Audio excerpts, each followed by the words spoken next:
Assalamualaikum warahmatullahi wabarakatuh. Oke guys, jadi kali ini saya akan menerangkan mengenai hukum Ohm dan hukum Kirchhoff. Ini ya, dalam rangkaian listrik ada dua hukum yang kita kenal, yaitu hukum Ohm dan hukum Kirchhoff. Ini hukum Ohm, tidak seperti jurusan hukum ya. Di RL cuma dua aja hukumnya. Kalau di hukum mungkin banyak sekali aturan-aturan hukum pidana, perdata dan macam-macamnya. Lah di RL cukup dua saja, hukum Ohm dan hukum Kirchhoff. Hukum Ohm ini berkaitan dengan rangkaian tegangan, arus dan tahanan. Jadi kalau kita gambarkan hukum Ohm itu di rangkaian tertutup seperti ini. Ini ada sumber tegangan, ini ada tahanan, ya. Ini simbolnya V, tegangan, tahanan R, dan ini adalah arusnya I. Jadi hukum Ohm ini V sama dengan I kali R. Nah, kita di dalam RL ini cukup, nanti bicaranya cuma tegangan, arus, dan tahanan. Bagaimana mencari arus, bagaimana mencari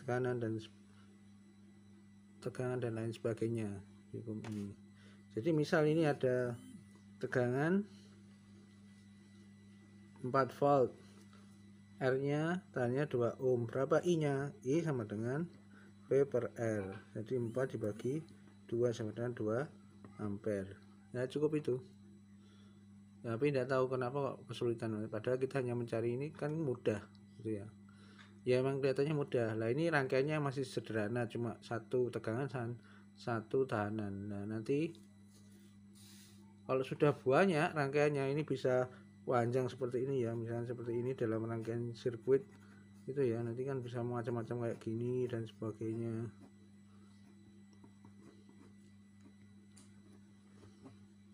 Terus gitu ya. Nah nanti gimana kalau mencari I di sini, mencari I di sini, mencari I di sini dan lain sebagainya. Itu yang membuat pusing karena metodenya banyak ya. Ada mesh, ada superposisi dan lain sebagainya, banyak caranya. Nah itu yang membuat anak-anak akhirnya bingung di situnya.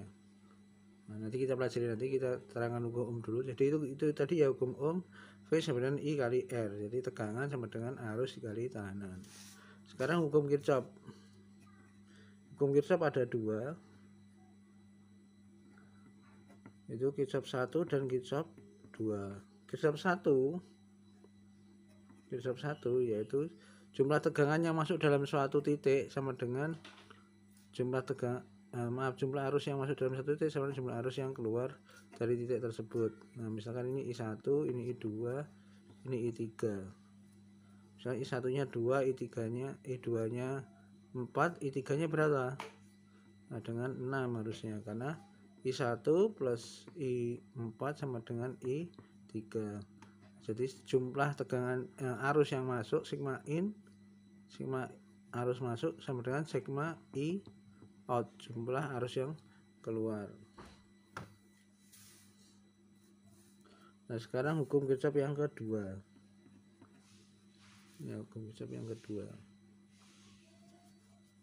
Kemudian yang kedua mengenai tegangan. Kalau hukum satu mengenai arus, Kirchhoff 2 tegangan itu jumlah tegangan yang masuk, jumlah tegangan dalam satu lintasan tertutup nilainya sama dengan 0. Nah ini kita, ini ya, misalkan ini tadi ya, ini ada sumber tegangan, ini ada tahanan kayak gini ya, ini ya.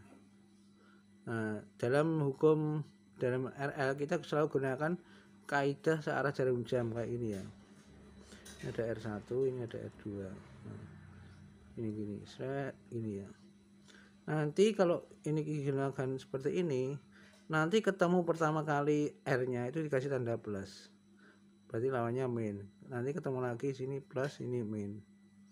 Ini V, ini anggap saja kita V1, ini V2, ini I. Ini arus, jadi ini ya, ini ketemu min ini ya. Ini min plus, ini tandanya sudah pasti.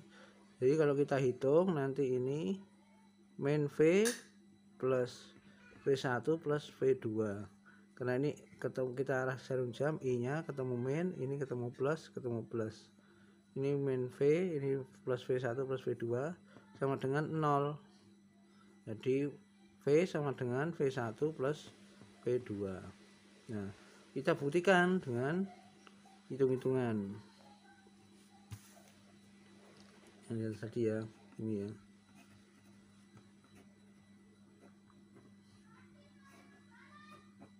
Misalkan ini sumber tegangannya adalah 12. Ini ada 2 ohm, R1-nya, ini R2-nya ada 4 ohm. Berapa I-nya? Kita cari I-nya dulu. Ini R totalnya adalah 2 plus 4 sama dengan 6. I-nya berarti V per R total. 12 bagi 6 sama dengan 2 ampere. Tadi di awal jadi ini kan ya. Ini seret ketemu. Pertama ada plus, ini hanya untuk R yang belum diketahui plus minusnya. Ini kan sudah pasti diketahui tegangannya, jadi tidak bisa dipakai aturan itu. Aturan I kaidah arah jarum jam ini hanya untuk yang belum diketahui tegangannya plus minusnya. Jadi ini ketemu pertama pasti plus, lawannya min, ketemu lagi plus min. Ini itu aturan yang harus kita buat untuk memudahkan perhitungan biar tidak salah. Jadi kaidah searah jarum jam ketemu pertama kali yang belum ada tandanya. Kalau ini sudah ada tandanya, karena kalau simbol seperti ini pasti di sini min, ini plus. Simbol tegangan. Simbol tegangan itu seperti ini. Ini pasti yang pendek ini min, yang panjang ini plus. Nah, R-nya ini kan belum ada. Berarti tiap searah jarum arus yang kita arah jarum jam ketemu pertama pasti plus, lawannya min, ketemu lagi R di sini plus, ini min. Nah, kita tadi V1 ya, ini V2. Nah, V1 berarti kan I kali R1, V2 I kali R2 sama dengan arusnya 2, I R1 tadi 2 ohm, yang V2 ini sama dengan berarti 4, V2 tadi arusnya 2, R-nya 4 sama dengan 8 volt ya. Jadi tadi dirumus di atas ya. V sama dengan V1 plus V2.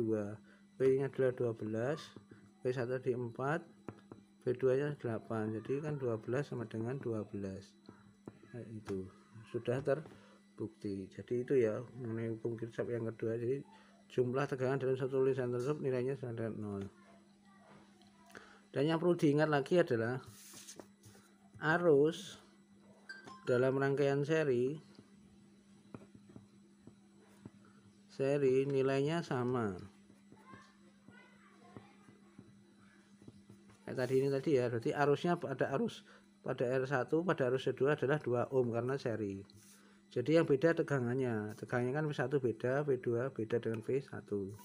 Berbeda dengan pada rangkaian paralel. Pada rangkaian paralel itu yang sama adalah rangkaian paralel yang sama adalah tegangan.